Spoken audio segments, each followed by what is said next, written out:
మారు మనసు.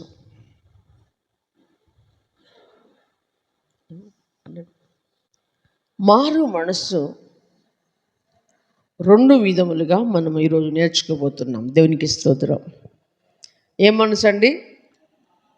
మారు మనసు రెండు విధములుగా ఉంటుంది. భక్తి జీవితం కూడా రెండు విధములుగానే ఉంటుంది. కొంతమంది పరిపూర్ణ భక్తిలోనికి వచ్చి పరిపూర్ణత దేవుని ఆరాధిస్తారు, దేవుని వెంబడిస్తారు. కొంతమంది ఉడత భక్తి చేస్తూ సంఘములే ఉంటూ మరి ప్రభువునకు ఆయాసకరమైనటువంటి పనులు చేస్తూ ప్రభువుని దుఃఖపరిచే వారిగా కొంతమంది ఉంటారు. ప్రభువును చిత్తము నెరవేర్చేవారు కొంతమంది అయితే, ప్రభువును సిలువకేసేవారు కొంతమంది ఉంటారు. మారు మనస్సు ఒకటి జీవార్థమైన మారు మనస్సు, రెండవది రక్షణార్థమైన మారు మనస్సు. దేవునికి స్తోత్రం. మారు మనసులు చెప్పండి. ఒకటి జీవార్థమైనటువంటి మారు మనస్సు, ఇంకొకటి రక్షణార్థమైన మారు మనస్సు. ఈరోజు జ్ఞాపకం చేసుకుందాం, అసలు మనం ఏ మారు మనసులోకి వచ్చాము. దేవునికి స్తోత్రం. ఏ మారు మనసులో ఉన్నాం? మన మనసు ఎంతగా మారింది, మన మనసు ఎంతగా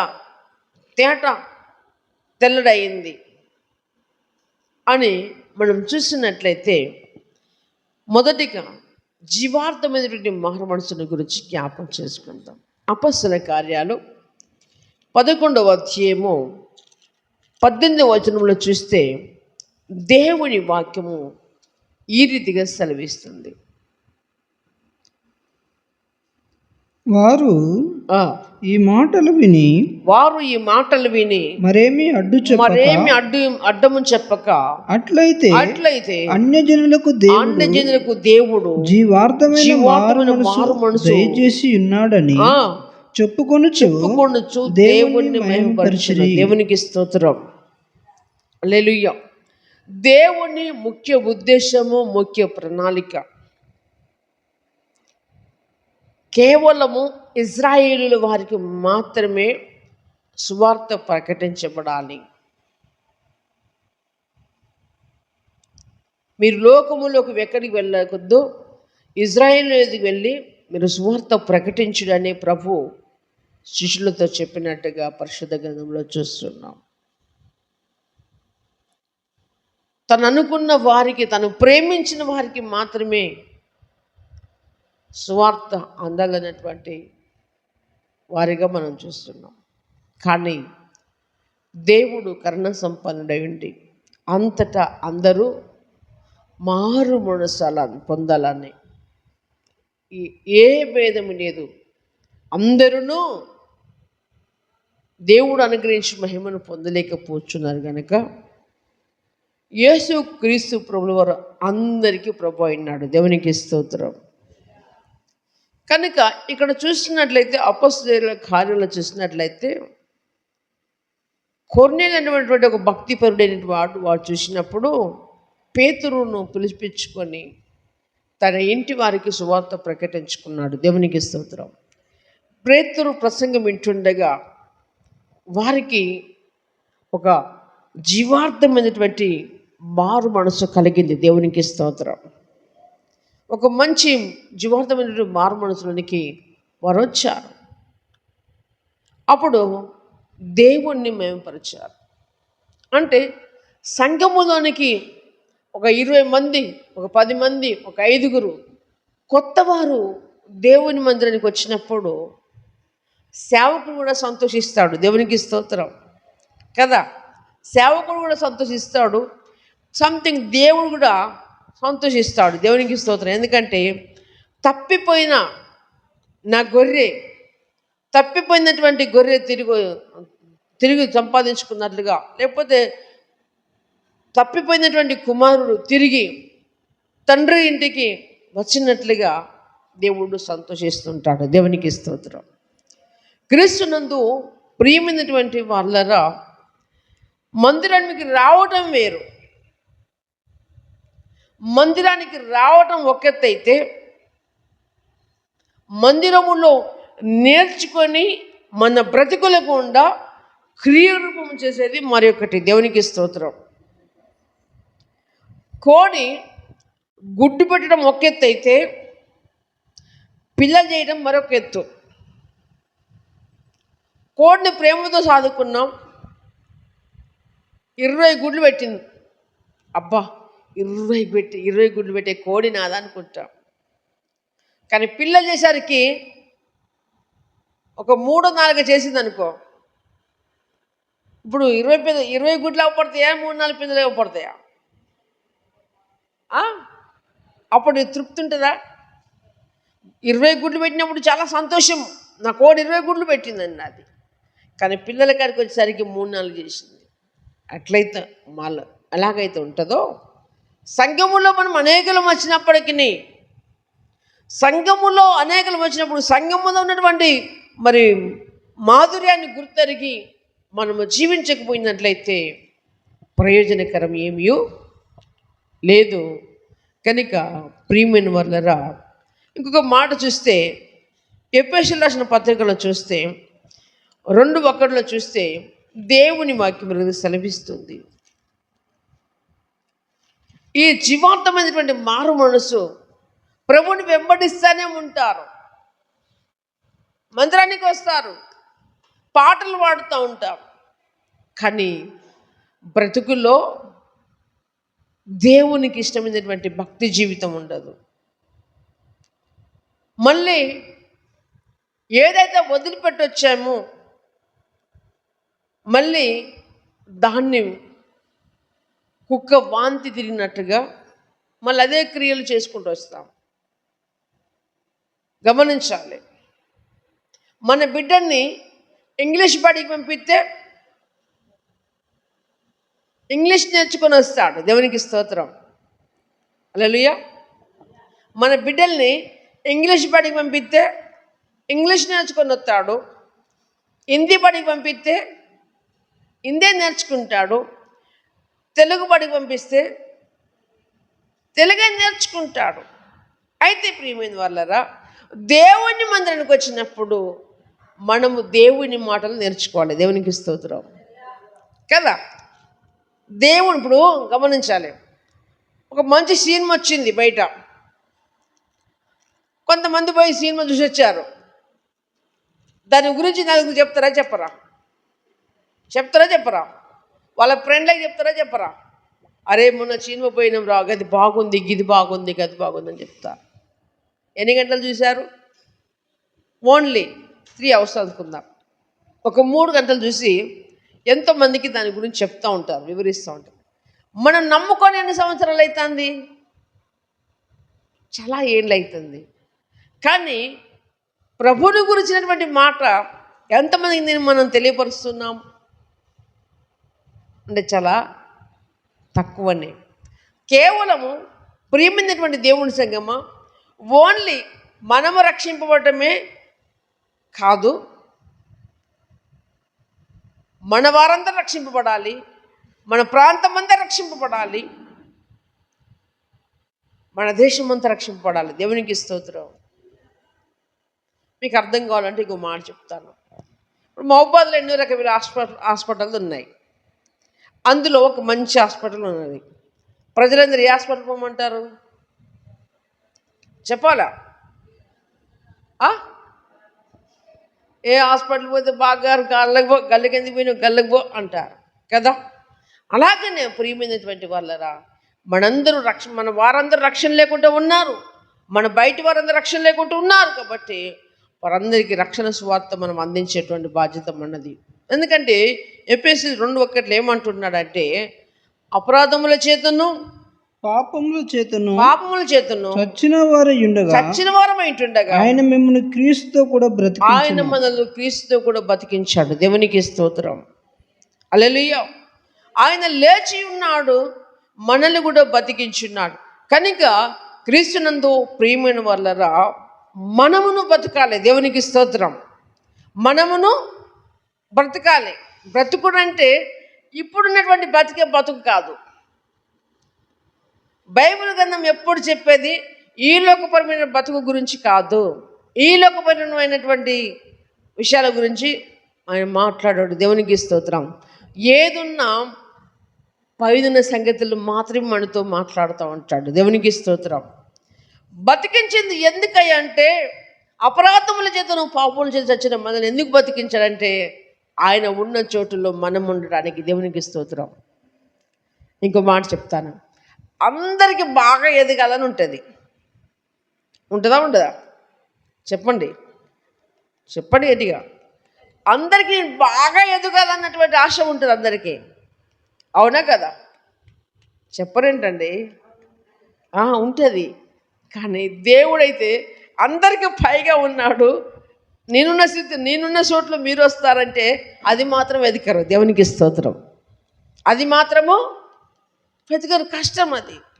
కనుక అపరాధముల చేతను పాపాల చేత చచ్చిన మనల్ని బ్రతికించాడు. ఇంకో రక్షణార్థమైనటువంటి మారు మనసు విషయంలో కొన్ని సత్యములు మనము ధ్యానించుకుందాం. రక్షణార్థమైన మారు మనసు విషయంలో 2 కొరింథీ 7వ అధ్యాయంలో చూస్తే, 2 కొరింథీ 7వ అధ్యాయంలో 9-10 వచనాలు చూసినట్లయితే దేవుని వాక్యం సెలవిస్తుంది. మీరు దుఃఖించుతురని సంతోషించుట లేదు గాని, మీరు దుఃఖిస్తురని సంతోషించట్లేని కానీ, మీరు దుఃఖపడి మారు మనసు పొందితిరని. దుఃఖపడి మారు మనసు పొందుతురని. దేవునికి స్తోత్రం. ఇది ఏ మనసు అంటే రక్షణార్థమైనటువంటి మారు మనసు. మనం ప్రార్థన చేయించుండగా మనలో ఉన్నటువంటి తప్పులు మన ప్రార్థన మనల్ని పట్టుకొని ఉంటుండగా అప్పుడేం చేయాలంటే రక్షణార్థమైనటువంటి మారు మనసు మనలో స్టార్ట్ కావాలి. దేవునికి స్తోత్రం. ఎప్పుడు కానీ గమనించండి, ఒక వ్యక్తి నిజంగా ప్రభుపాదాలు పట్టుకొని ప్రార్థన చేస్తూ ఉంటే తనలో ఉన్న ప్రతి తప్పు కనపడుతూ ఉంటుంది. తన ముందుకు వస్తుంది. కాబట్టి ఏం చేయాలి? అప్పుడే ప్రాశ్చాత్యపడి కన్నీరు కార్చాలి. దేవునికి స్తోత్రం. దేవుడు ఎన్ని విధములుగా తన వాక్యము చేత, తన వాక్కు చేత ప్రజలను కదిలిస్తుంటుండగా, కానీ జీవార్థమైనటువంటి మారు మనసు కలిగిన వారు అలాగనే వెళ్ళిపోతూ ఉంటారు. కానీ రక్షణార్థమైన మారు మనసు ఏం చేస్తుందట? దుఃఖం పుట్టిస్తుంది. దుఃఖం రావాలండి. దేవుడు నా బ్రతుకులో ఈ అద్భుతం చేశాడు. దేవునికి స్తోత్రం. హల్లెలూయా. నాకైతే పలుసార్లు దుఃఖం వస్తుంటుంది. దేవుడు నన్ను 6 సార్లు మరణస్థితి నుంచి బతికించాడు. దేవునికి స్తోత్రం. ఈరోజు ఉన్నానంటే కేవలం ఆయన బతికించాడు. దేవునికి స్తోత్రం. మన జీవితం ఎంత అండి? మన జీవితం ఎంత అండి? ఇంతలో కనపడి అంతలో మాయమైపోయినటువంటి జీవితం ఇది.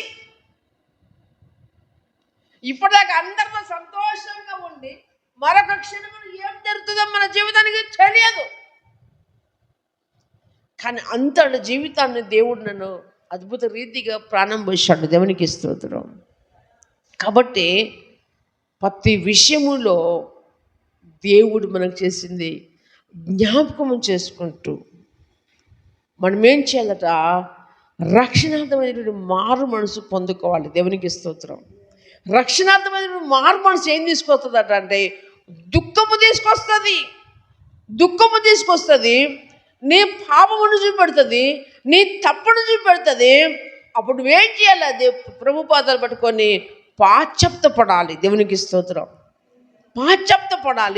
పాశ్చాత్యపడి ప్రియమైనటువంటి దేవుని సంగమా ప్రభుపాదాలు పట్టుకుంటే ఆనందం వేరే. దేవునికి స్తోత్రం. ఆనందము వేరే. క్రీస్తునందు ప్రియమైనటువంటి దేవుని సంగమా, కనీసము నా హృదయములో దినమునకు ఏదో ఒక సందర్భాన్ని బట్టి అయినా కానీ ఒక రకమైన దుఃఖం కలుగుతుంది. దేవునికి స్తోత్రం. ఒక రకమైన దుఃఖం కలుగుతుంది. ప్రార్థన చేసినప్పుడైనా దుఃఖం వస్తుంది, లేకపోతే బైబిల్ ధ్యానించుకుంటప్పుడైనా దుఃఖం వస్తుంది, ఎక్కడన్నా మీటింగ్లకు పోయినప్పుడు కూడా వాక్యంతో మాట్లాడుతున్నప్పుడు అయినా దుఃఖం వస్తుంది. ఎందుకంటే అది రక్షణార్థమైనటువంటి దుఃఖం, అది రక్షణార్థమైన మారు మనసును కలిగి చేస్తుంది దుఃఖం. ప్రభువుకు నేను ఏం చేశాను, ప్రభు నా బ్రతుకులో ఎన్నో మేలు నాకు చేసి పెడితే ప్రభువుకు నేను చేసేది ఏంది? ప్రభు తన పరిచర్య భారమును తన పనిలో ఒక నాయకుడిగా నిలబెట్టుకున్నాడు. ఆయన నాయకత్వ పని నేను న్యాయంగా చేస్తున్నానా, లేకపోతే అశ్రద్ధతో చేస్తున్నానా అనేటువంటి బాధ నన్ను వెంబడిస్తూనే ఉంటుంది. దేవునికి స్తోత్రం. హల్లెలూయా. భూమి మీద ఒక వ్యక్తికి జాబ్ రావాలంటే అది కేవలం అటెండర్ పోస్ట్ కానివ్వండి, చీపర్ పోస్ట్ కానివ్వండి, దానికి ఎంతో కష్టంతో కూడుకున్నటువంటి పని. ఇంకా మంచి డిపార్ట్మెంట్లో జాబ్ రావాలంటే ఎన్నో రకమైన పరీక్షలు ఉంటాయి. కానీ ప్రభు సేవలో మరి చేయటానికి దేవుడు నన్ను ఏ పరీక్ష పెట్టి నన్ను శోధించలేదు. దేవునికి స్తోత్రం. కానీ తన పరిశీలన చేసేటువంటి భాగ్యమును భారమును దేవుడు నాకు ఇచ్చాడు. దేవునికి స్తోత్రం. ఆయన రుణము తీర్చుకోవాల్సింది.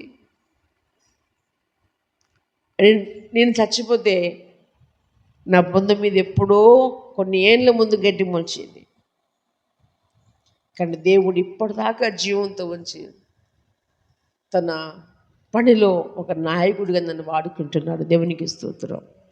ఏం చేస్తున్నారా ఈ దుఃఖము? మీరు దుఃఖపడుతారని నేను సంతోషించట్లేదు, కానీ మీరు దుఃఖపడి మారు మనసు పొందుతారని ఇప్పుడు సంతోషించున్నాను. ఏలైనగా ఏ విషయంలో నేను మా వలన మీకు నష్టము పొందుకున్నట్టుకై దైవ చిత్తానుసారంగా దుఃఖపడుతారే, దైవ చిత్తానుసరమైన దుఃఖము రక్షణార్థమైన మారు మనసును కలగచేయను. దేవునికి స్తోత్రం. భూమి మీద ఎన్నో రకమైన దుఃఖములు ఉంటాయి. భూమి మీద ఎన్నో రకమైన దుఃఖములు ఉంటాయి. అప్పటికప్పటికే ఏడ్చేవారు ఉంటారు, బాధ చెప్పుకొని ఏడ్చేవారు ఉంటారు, భార్య తిడితే ఏడ్చేవారు ఉంటారు, భర్త కొడితే ఏడ్చేవారు ఉంటారు, తల్లిదండ్రులు కొడితే పిల్లలు ఏడ్చేవారు ఉంటారు. సంథింగ్ ఎన్నో రకమైన వేడుపులు ఉంటాయి, నంగనారి వేడుపులు ఉంటాయి, మోసం చేసే ఏడుపులు కూడా ఉంటాయి. కానీ ఈ ఏడుపు వేరు. దేవునికి స్తోత్రం. భూమి మీద ఎన్ని రకములైన ఏడుపులు ఉండొచ్చు, కానీ అన్నిటికంటే భిన్నమైనది ఈ ఏడుపు. దేవునికి స్తోత్రం. ఈ ఏడుపు తనను తాను సరిచేస్తుంది. ఈ ఏడుపు తనను తాను పరిశుద్ధపరుస్తుంది. ఈ ఏడుపు దేవునికి దగ్గరగా చేసుకుంటుంది. ఈ ఏడుపు దేవునికి సమీపంగా తీసుకువెళ్తుంది. దేవునికి స్తోత్రం. ఈ మనసు లేకపోతే, రక్షణార్థమైన మారు మనసు లేకపోతే, రక్షణార్థమైన మనసు ఏ భక్తుడికి రాకపోయినా, ఏ వ్యక్తికి రాకపోయినా వారు సంపూర్ణముగా ప్రభు భక్తులోనికి రాలేరండి.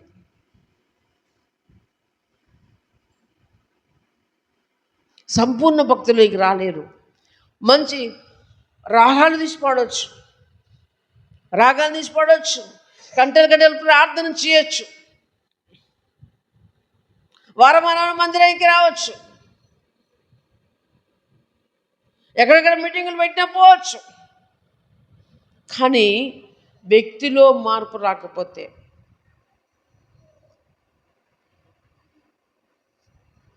ఏటిలో ఉన్న రాయన కరుగుతుంది, కానీ కొంతమంది సంఘములో ఉన్నా కానీ వారి గుణము కరగదు. దేవునికి స్తోత్రం. చూసారా? ఏటిలో ఉన్న రాళ్ళు కరిగిపోతాయి. వై ఎందుకు కరిగిపోతాయి? అది ఆ ప్రభావానికి, ఆ వరద ప్రభావానికి కొట్టుకుపోతూ ఆ రాయి గుద్దుకుంటూ ఈ రాయి గుద్దుకుంటూ దానికి గుద్దుకుంటూ దీనికి గుద్దుకుంటూ అది చివరికి ఏమైపోద్దట, అరిగిపోతూ మృదువుగా తయారవుతుంది. ఇగో ఇది కూడా రాయే, దేవునికి స్తోత్రం. ఇది కూడా రాయే, నమ్ముతారా? ఇది రాయే అంటే నమ్ముతారా? దీన్ని ఏమనుకుంటారు అందరూ? సబ్బు అనుకుంటారు కదా. లేదు, ఇది రాయి. దేవునికి స్తోత్రం. ఇగో ఇది రాయి. ఈ రాయి పోయిన సంవత్సరం ఇసుకలో దొరికింది. దేవునికి స్తోత్రం. పోయిన సంవత్సరం మనం లారీ ఇసుక దొరికితే ఉసుక పడుతున్నప్పుడు దొరికింది. దీన్ని ఏం చేసినంటే తెల్ల పెయింటులో ముంచి తీసిన. రాయే, ఇది కూడా రాయే. దేవునికి స్తోత్రం. అంటే ఎన్ని దెబ్బలతోటి ఇది సోపాకారం వచ్చింది, ఎన్ని దెబ్బలు తగిలినాయి దీనికి ఆకారం వచ్చింది. నేను తెల్ల పెయింట్లో ముంచాను. ఇది మంచిగా బైబిల్ మీద పేపర్లు ఒకటి పెట్టుకోవచ్చు అని బైబిల్ మీద పెట్టి అది తెల్ల పెయింట్లో ముంచి ఆరబెట్టాను.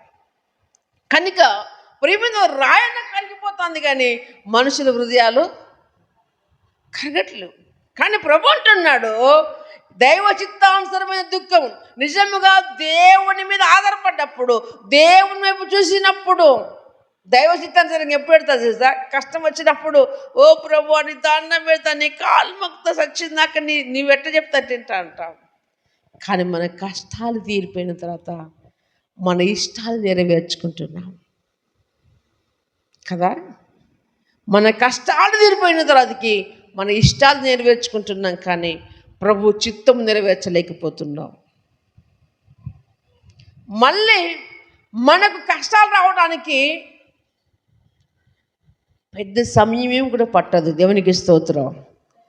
పెద్ద సమయమేమో పట్టదు.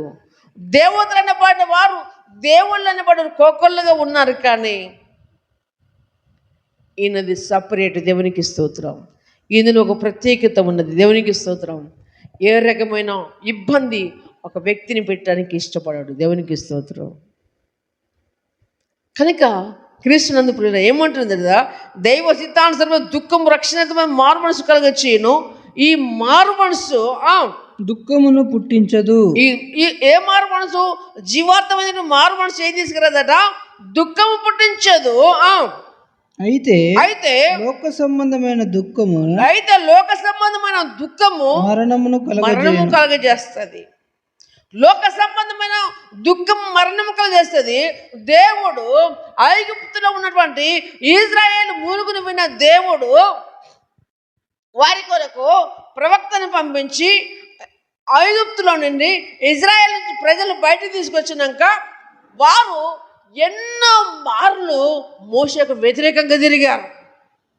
ఎన్నో మార్లు ప్రభు మీద సనిగారు. ఎన్నో మార్లు ప్రభు మీద గునిగారు. ఎన్నో మార్లు ఏడ్చారు వారు. ఐగుప్తులో సమాధుల్లో మమ్మల్ని తీసుకొచ్చావా మోషేని ఏడ్చారు. దేవుని ఉద్దేశం వేరు. దేవుడు వారికి పితరులతో చేసిన వాగ్దానము వీరికి నెరవేర్చాలన్న దేవుడు తలంపు కలిగి మోషేని పెట్టుకొని నడిపించుకోబోతా అంటే వీళ్ళకు గుర్తొచ్చేది కేవలం పాతది మాత్రమే గుర్తొస్తుంది. ఐగుప్తు స్వభావం మాత్రమే గుర్తొస్తుంది.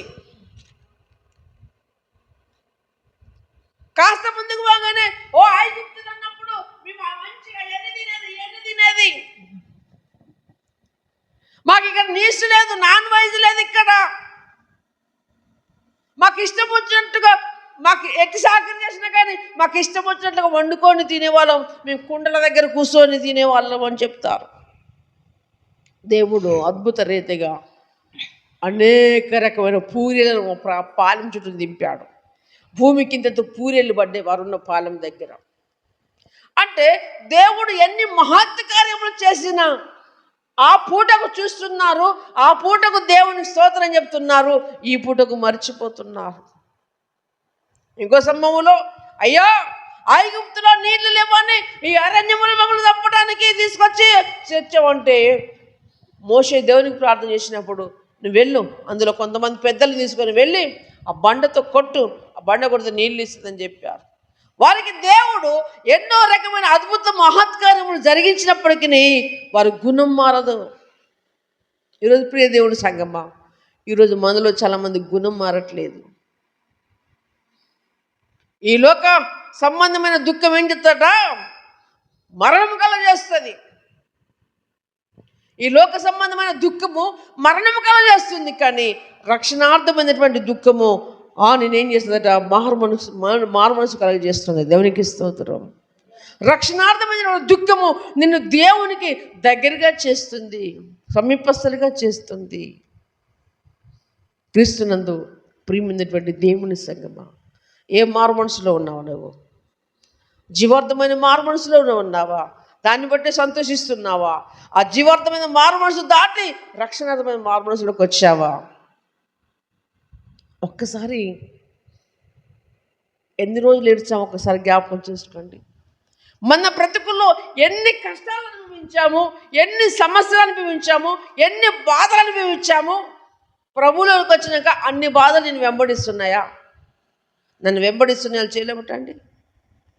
ప్రభువుని నమ్మకం ముందు నాకు ఎన్ని కష్టాలు ఉండనో ఆ బాధలన్నీ నాకు ఇప్పటికీ ఉన్నాయన్న చేయలేమటండి. ఉండరు. దేవునికి స్తోత్రం. నిజంగా ఇప్పటిదాకా ఆ బాధలు అలాగనే ఉంటే ఎవరు ప్రభులో ఉండరు. అంటే ప్రభు దగ్గరికి వచ్చినప్పుడు వారి ప్రాణంలోకి ఏం కలిగింది? సేద తీర్చబడ్డది, నెమ్మది దొరికింది. దేవునికి స్తోత్రం. ఎస్, ఆ నెమ్మదికి నువ్వు కృతజ్ఞతగా జీవించవలసినటువంటి విషయం ఏంటంటే రక్షణార్థమైన మారు మనసులో నువ్వు రావాలి. దేవునికి స్తోత్రం. ఇంకో మాట చూసినట్లయితే ఫిలిప్పు రాసిన పత్రిక 2:12 చూస్తే దేవుని వాక్యం సెలవిస్తుంది. ఫిలిప్పు రాసిన పత్రిక 2:12 ఫిలిప్పు రాసిన పత్రిక 2:12 కాగా నా ప్రియులరా మీరెల్లప్పుడూ విధేయులై ఉన్న ప్రకారము మీరు ఎల్లప్పుడూ విధేయులైన ప్రకారము నా ఎదుట ఉన్నప్పుడు మాత్రమే కాక మరీ ఎక్కువగా నేను మీతో లేని ఈ కాలమందును భయముతోను వణుకుతోను మీ సొంత రక్షణను కొనసాగించుడి. కాపాడుకోవాలి. ప్రియ దేవుని సంగమా, మందిరములో ఉన్నప్పుడు మాత్రమే భక్తి చేయడం కాదు. కేవలం ఒక ఆదివారం నాడు మాత్రమే భక్తి చేయడం కాదు. సమాజంలో ఉన్న 6 దినములు కూడా నువ్వు భక్తి చేయాలి. దేవునికి స్తోత్రం. సమాజం మధ్యలోకి వెళ్తావు కదా, 6 దినములు కూడా నీ భక్తి జీవితం ప్రజలకు కనపడాలి. 6 దినములు కూడా మనము సమాజంలో మన భక్తి జీవితం కనపడాలంటే సమాజంలో మనకంటే ఒక సాక్ష్యం రావాలి. దేవునికి స్తోత్రం. ఒక గుర్తింపు రావాలి. 100 గొర్రెలు పోతూ ఉంటాయి, అందులో ఒక కొమ్ములు తిరిగిన గొర్రె పోతుంటుంది. ఆ 100 గొర్రెలు ఏదో పడుతుంది ఎక్కువ? 100 గొడ్లలో ఒక ఆంబేత ఉంటుంది, ఏదో పడుతుంది చెప్పాలా? దానికంటే ఒక గుర్తింపు ఉంది. అలాగనే సమాజములో మనకంటూ ఒక గుర్తింపు ఉండాలి. దేవునికి స్తోత్రం. ఏ గుర్తింపు అంటే ప్రభు నమ్మినందుకు గాను ఒక సాక్ష్యంగా మనం బ్రతకాలి. దేవునికి స్తోత్రం. పలాని తల్లి ప్రభు నమ్ముకొని ఎంత చక్కగా ఉంటుంది. దేవునికి స్తోత్రం. పలాని వాడు ప్రభు నమ్ముకొని ఎంత చక్కగా ఉంటున్నాడు. మనం భూమి మీద కోట్లు సంపాదించకపోయినా సరలేదు. ఎవరు? యాకోబు తన తండ్రి ఇంటి నుంచి పారిపోతున్నాడు, అందరిని మోసం చేసి దేవునితో ఒక మొక్కుబాటు చేసుకున్నాడు. దేవునికి స్తోత్రం. దేవునితో ఒక మొక్కుబాటు చేసుకున్నాడు యాకోబుతో. అయ్యా, నేను నా తండ్రి ఇంటి నుంచి వెళ్ళిపోతున్నాను, ఇక నేను. అయ్యా, ఇదిగో కట్టుకోవడానికి వస్త్రం, తినడానికి ఆహారం ఉంటే చాలన్నాడు. దేవునికి స్తోత్రం. నేను పోయాను ప్రయాణములో, కట్టుకోవడానికి వస్త్రం ఇవ్వు ప్రభా, తినడానికి నాకు ఆహారం ఇయ్యయ్యా, నీవు నాకు ఇచ్చి ఇంకా ఇది కాకుండా నువ్వు నాకు ఏది ఇచ్చినా దాంట్లో 10వ భాగము నేను ఇస్తానని చెప్పుకొని వెళ్ళిపోయాడు. దేవునికి స్తోత్రం. హల్లెలూయా. ఇంకో చోట స్తంభం ఉంటుంది. ఇదిగో నేను చేతి కర్రతో వెళ్ళానయ్యా, మళ్ళీ తిరిగి వచ్చేటప్పుడు నేను చేతి కర్రతో వెళ్ళాను, ఇదిగో ఇప్పుడు గొప్ప సమూహంగా వచ్చానని దేవునికి చెప్తాడు. దేవునికి స్తోత్రం. హల్లెలూయా.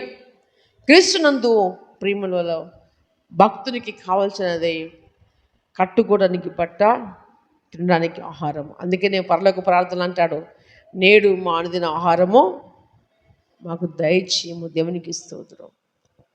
అంటే కష్టపడి కూర్చుకోవటము తప్పేం కాదు, కానీ మోసం చేసి సంపాదించొద్దు. దేవునికి స్తోత్రం.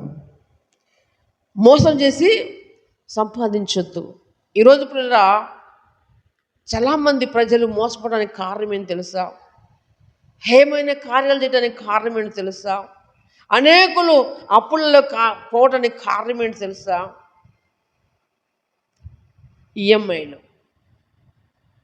ఈఎంఐలే మనుషుల్ని పాపంలో నెడుతున్నాయి. నేను చెప్తున్నాను, ఇందులో వారం ఎంతమంది చిట్టి తీసుకుంటారు చేయలేబట్టండి. అమ్మా నిద్రపడడం గట్టి సపోర్ట్ పెట్టండి. ఎంతమంది వారం చిట్టి తీసుకుంటారు చేయలేబట్టండి. వారం చిట్టి ఇంకా నలుగురేనా? ఈఎంఐలు కదా. వారం మొత్తానికి మీకు ఎంత బాధ అవుతుంది చెప్పు? వారం మొత్తానికి ఎంత బాధ అవుతుంది కదా. ఎప్పుడు కానీ ఈఎంఐలు అయినా వారం చిట్టలైనా కష్టం ఉంది తప్ప జలసాల కొరకు తీసుకోకూడదు. దేవునికి స్తోత్రం. కష్టం ఉంది తప్ప జలసాల కొరకు తీసుకోవద్దు. ఒక ఆయన ఏం చేస్తుంది తెలుసా? ఆయన కారు ఉందని ఇప్పుడు బిజినెస్ అంతా అదే ఈఎంఐతో నడుస్తుంది. అంత బిజినెస్ అంతా ఈఎంఐతో నడుస్తుంది. ఆడికి పోతే 20,000 ఉన్న ఐటెము 5,000 కడితే చాలు, నెలకింత కట్ అయిపోతుంది, నెలకింత కట్టుడే కదా అనిపిస్తుంది. ఇక్కడ ఏళ్ళు పెడతాడు, అక్కడ ఏళ్ళు పెడతాడు. చేసే కష్టము గింత. ఏం చేస్తానంటే మనిషిని పతనం చేస్తూ ఉన్నాయి. ఈ నెలసరికి వారం వచ్చేసరికి డబ్బులు ఎక్కడ సంపాదించాలో ఏం చేయలేక ఏదో ఒకటి చేయడానికి తగులబడుతున్నటువంటి వారు ఉన్నారు. హల్లెలూయా. ప్రభు బిడ్డలారా, మనకు ప్రభు నేర్పింది ఒకటే, నువ్వు ఏ స్థితిలో ఉంటివో ఆ స్థితిని జ్ఞాపకం చేసుకో. ఉన్నత స్థితి అందు నువ్వు ఆశపడొద్దు, తగ్గు స్థితిలో నువ్వు ఉండాలి. ఎప్పుడు కానీ క్రైస్తవ బిడ్డలు పైన వారిని చూడొద్దు, కిందున్న వారిని చూడాలి. వారికంటే నువ్వు గొప్పగా ఉంటావు. దేవునికి స్తోత్రం. లేదు, మనకు కలిపి విస్తరించిందా, మనకు చేతులు డబ్బులున్నాయా, కొనుక్కోవడం పెద్ద సమస్య కాదు. ప్రియమైన వాళ్ళరా, ఉంటే కొనుక్కోవాలి, లేకపోతే సైలెంట్గా ఉండాలి. దేవునికి స్తోత్రం. అది కుటుంబానికి ఆశీర్వాదకరము. దేవునికి స్తోత్రం. హల్లెలూయా. కానిపోని రోగాలు రావడానికి కారణం ఏంటంటే ఈఎంఐలే. రేపు తెల్లారితే 5,000 కట్టాలి, 10,000 కట్టాలి, లేవు. రాత్రి నిద్ర పడుతుందా? పట్టదు. నువ్వు అలా 4 సార్లు ఆలోచించినావు అనుకో, నీకేమవుతుంది? బీపోతుంది. నెక్స్ట్ ఇంకొక రోగం స్టార్ట్ అవుతుంది. ఎప్పుడు కానీ ప్రభున్నాడు, హెచ్చువాటి మీద మనసు ఉంచొద్దు, తగ్గువాటి మీద మనసు ఉంచమన్నాడు. కానీ ప్రభు మనకు చెప్పింది ఏంటంటే, నీ చుట్టుపక్కల ఉన్న జనాంగం కంటే నేను హెచ్చించువాడు అన్నాడు. దేవునికి స్తోత్రం. కానీ మనం ముందే హెచ్చింపబడాలని చూస్తూ ఉంటాం. ముందే హెచ్చింపడతాము. ఈ అమ్మాయిలో ఒక వారం తీసుకుంటాం, ఆ అమ్మాయిలో ఒక వారం తీసుకుంటాం, ఈ అమ్మాయిలో ఒక వారం తీసుకుంటాం. ఇంకో కొంతమంది యవ్వనస్తులు అయితే, ఇప్పుడు ఇది కొత్త బండి వచ్చింది. ఏం బండి? 1,50,000 బండి అట. ఆయనకి ఈఎంఐ కావాలి, ఇంకో అమ్మాయి కావాలి. బండి మీద డుడు తొలుకొని పోతానికి ఈ అమ్మాయితో కట్టం, ఆమెతో కట్టం. ప్రియమైనటువంటి వాళ్ళరా, ఒక మనిషిని అంతగా ఖరాబ్ చేసుకోవడానికి కారణం ఏంటంటే కోరికలు పుడుతూ ఉంటాయి. మనుషులు సహజంగా కోరికలు పుడుతూనే ఉంటాయి, కానీ అన్నీ అనుకున్నంతగా పుట్టినంతగా తీరవు. దేవునికి స్తోత్రం. పుట్టినంతగా తీరవు. దాని కొరకు శ్రమించాలి, కష్టపడాలి, న్యాయబద్ధంగా పనిచేయాలి. ఇప్పుడున్నటువంటి తరంలో ఇంకొక గోల్ ఉంది. తల్లిదండ్రులను హింసిస్తున్నారు, లేకపోతే ఏం చేస్తారా, సత్తా అంటారు. ఏమంటున్నారు? సత్తా అంటున్నారు. అరే ఉన్నదే వీడు ఒక్కడ రానైనా, వీడు అట్లా రాని, అప్పు చేసో సప్పు చేసో అది చేసో ఇది చేసో, ఇది చోలు బండి కొనిస్తా ఉన్నారు. బండి కొనిస్తే వాడైనా చిన్నకపోతాండ అని ఏం చేస్తాడు, ఎక్కడో కాడ ప్రమాదములో పడిపోతున్నారు. క్రీస్తునందు పిల్లలు ఎక్కడ అయిపోయిందా నేను పిలిపిల్ల కన్నా కాగా నా ప్రియులారా మీరెల్లప్పుడూ విధేయులైన ప్రకారము ఎల్లప్పుడు విధేయులై ఉండాలి. ఒకవేళ దేవుని మందిరములో ఉండటమే విధేయత చూపటమే కాదు, కానీ సమాజములో విధేయులమై ఉండాలి. దేవునికి స్తోత్రం. రోమీయులకు రాసిన పత్రిక 13:11 దేవుని వాక్యం సెలవిస్తుంది. రోమీయులకు రాసిన పత్రిక 13:11 చూస్తే, మరియు మీరు కాలము నెరిగి నిద్ర మేలుకొని వేలయిందని తెలుసుకొని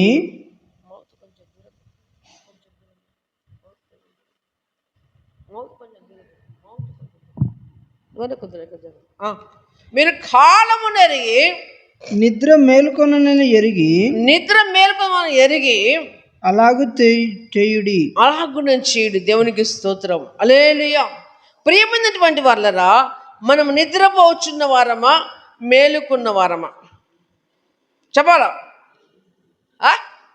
మనం నిద్రపోచున్న వారమా మేలుకుంటున్న వారమా? మేలుకుంటే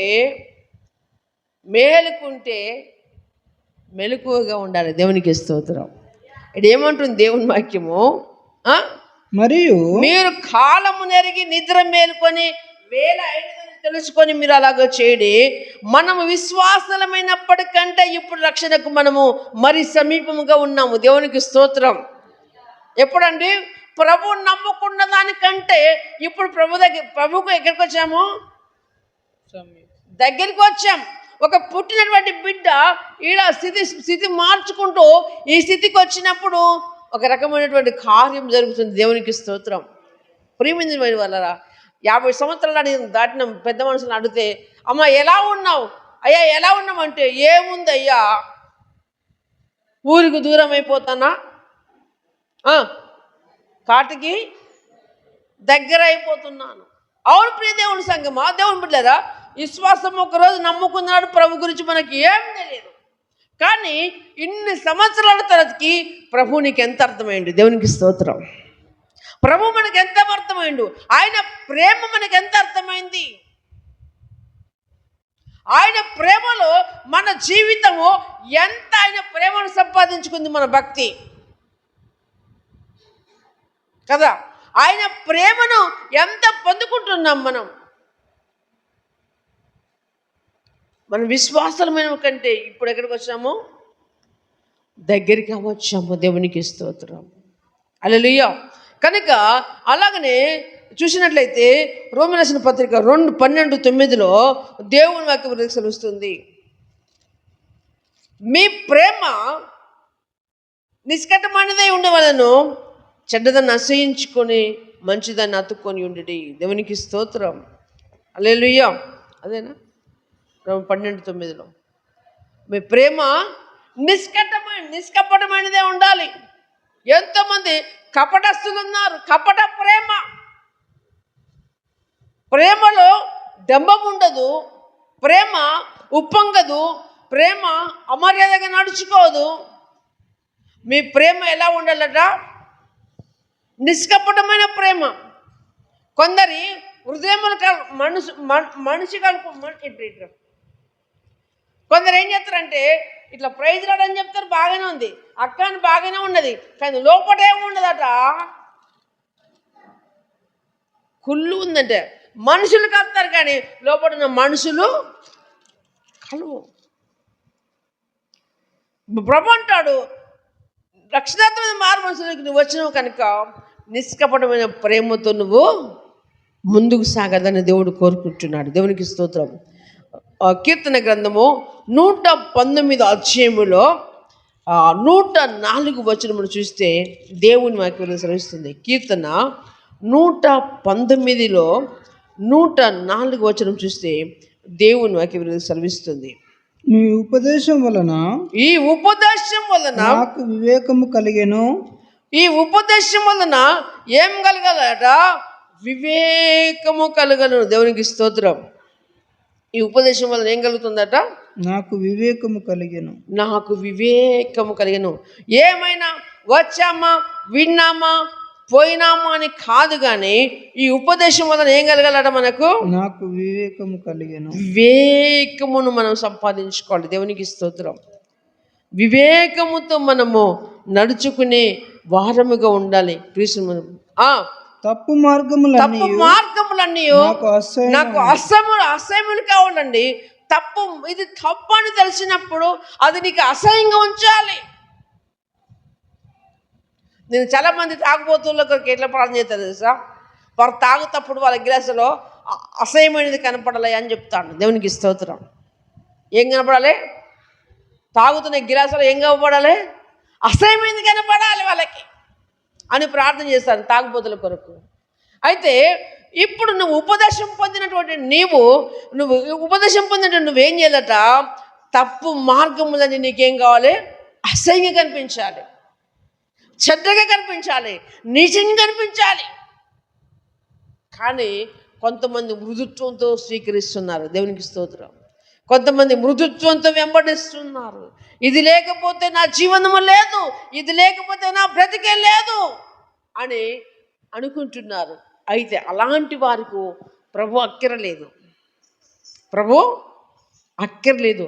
అన్యాయంగా యేసు ప్రభుని సిలువ వేయకండి. అన్యాయంగా ప్రభు నామాన్ని దూషణ పాలు చేయకండి.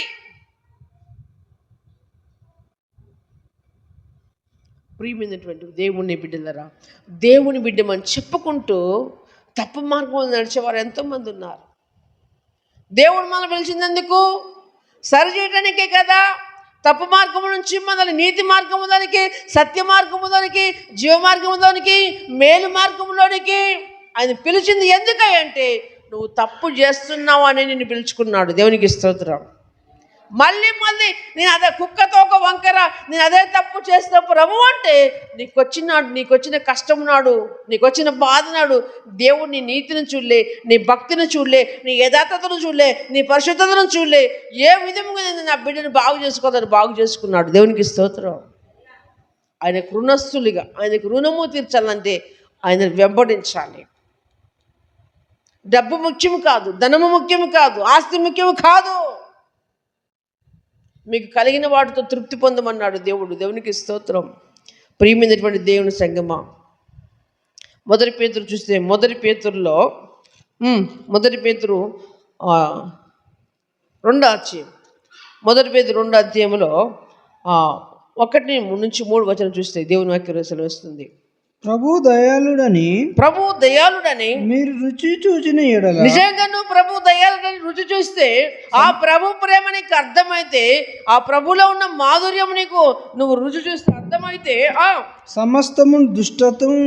సమస్తమైనటువంటి దుష్టత్వం వదిలిపెట్టాలి.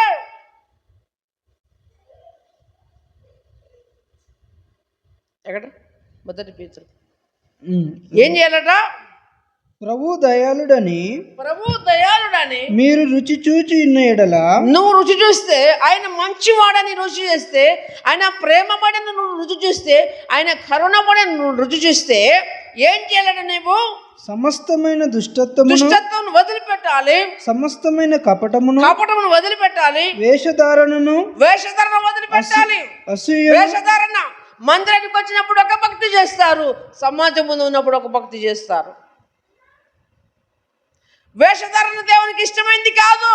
ప్రభన్నాడు, నువ్వు ఉంటే చల్లగందన్న ఉండు, లేకపోతే వెచ్చగందన్న ఉండు, నిలువెచ్చగుండ కన్నాడు. వేషధారణ చేయొద్దు, వేషధారణ చేయొద్దంటున్నాడు దేవుడు. అసూయను, అసూయ నీ కడుపులో ఏముండదు, అసూయ ఉండదు, పగ ఉండదు. సమస్త దూషణ మాటలను మాని, సమస్త దూషణ మాటలు అంటే భూతు మాటలు. దూషణ మాటలు అంటే భూతు మాటలు, ఇతరుని కించపరిచేటువంటి మాటలు, ఇతరుని సూటిపోటుతో మాటలతో పొడిచే మాటలు. దేవుని బిడ్డ, నీ నాలుకలో జీవజలం ఊడాలి.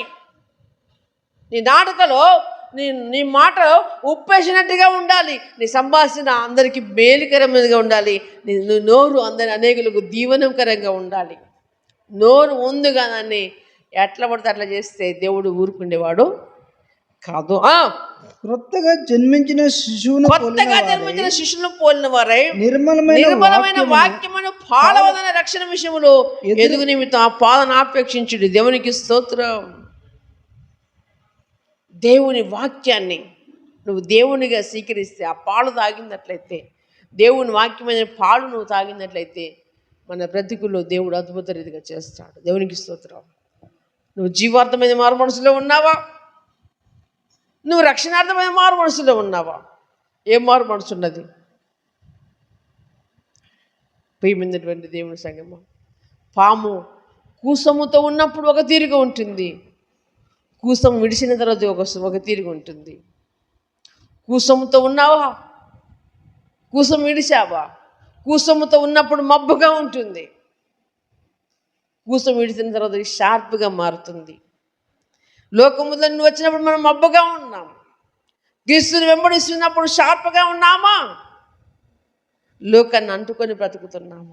ఒక్కసారి జ్ఞాపకం చేసాం. చివరిగా కొలస్సీయుల రాసిన పత్రిక 2వ అధ్యాయము 6-7 వచనం చూసినట్లయితే, కావున దేవుని వాక్యం శ్రేస్తున్నా, కావున మీరు ప్రభువైన యేసుక్రీస్తును అంగీకరించినటువంటి విధముగా ఆయన యందు వేరు పారిన వారై ఇంటి వలె కట్టబడుచు మీరు నేర్చుకున్న ప్రకారముగా విశ్వాసమందు స్థిరపరచబడుచు కృతజ్ఞతాస్తుతులు చెల్లించుటయందు విస్తరించుచు ఆయన యందు నడుచుకున్నాడు. దేవునికి స్తోత్రం. ప్రియమైన వారలారా, కావున మీరు ప్రభువైన క్రీస్తు యేసును అంగీకరించిన విధముగా ఆయన యందు మనం ఏం చేయాలట? వేరు పారాలి. అంటే ప్రభులో లోతుగా దిగాలి. దేవునికి స్తోత్రం. ప్రభు గురించి లోతుగా అర్థం చేసుకోవాలి. ప్రభు గురించి లోతుగా అర్థం చేసుకోవాలి. ఇంటి వలె కట్టబడచ్చు. ఇంటిని ఏం చేస్తారండి? ఇంటికి ఏం చేస్తారండి?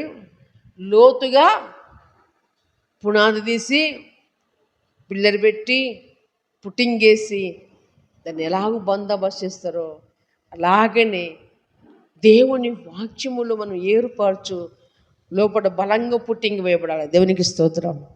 పుట్టింగ్ వేయబడాలంటే దేవుని వాక్యం మన హృదయములో నివాసము చేయాలి. దేవుని మాటలు మన హృదయములో నివాసము చేయాలి.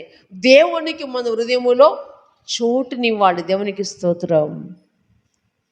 దేవుని సన్నిధిలో మనము రక్షణార్థమైన మారు మనసుతో మనం వెంబడించినప్పుడు బలమైన పుట్టింగ్తో ఉండి పిల్లలు స్ట్రాంగ్గా మారి అది 5 అంతస్తులైనా 7 అంతస్తులైనా హైదరాబాద్ సిటీలో 50 అంతస్తులు కూడా కడతా ఉంటారు. కారణం ఏంటంటే కింద ఉన్నటువంటి పునాది మీద మాత్రమే. దేవునికి స్తోత్రం. అలాగనే నేనును మనమందరము కూడా బలమైన పునాది వేసి పునాది మీద కట్టబడే వారముగా ఉండాలి. స్థిరపరచుచు కృతజ్ఞతాస్తుతులు చెల్లించుటయందు విస్తరించు ఆయన యందు ఉండి ఆయన యందు మాత్రమే నడుచుకోవాలి. దేవునికి స్తోత్రం. ఆయన యందు నడుచుకోవాలి అంటే ఆయన లోపల ఉండి మనం నడుచుకోవాలి. కనుక జీవార్థమైన మారు మనసు నీకు దుఃఖం కలిగేది, కానీ రక్షణార్థమైన మారు మనసు నీకు రక్షణ కలుగజేస్తుంది. లోకములో ఉన్నటువంటి ఏడుపు నీకు రక్షణ తీసుకురాదు, కానీ ప్రభునందు రక్షణార్థమైన మారు మనసు దుఃఖం కలుగజేస్తుంది. ఆ దుఃఖము నిన్ను ప్రభుకి దగ్గరగా తీసుకొస్తుంది. దేవుడి కొద్ది మాటలు ఆశ్రయించి దీవించి మన జీవితంలో పరిపరిచయం కాక. ఆమేన్. మంచి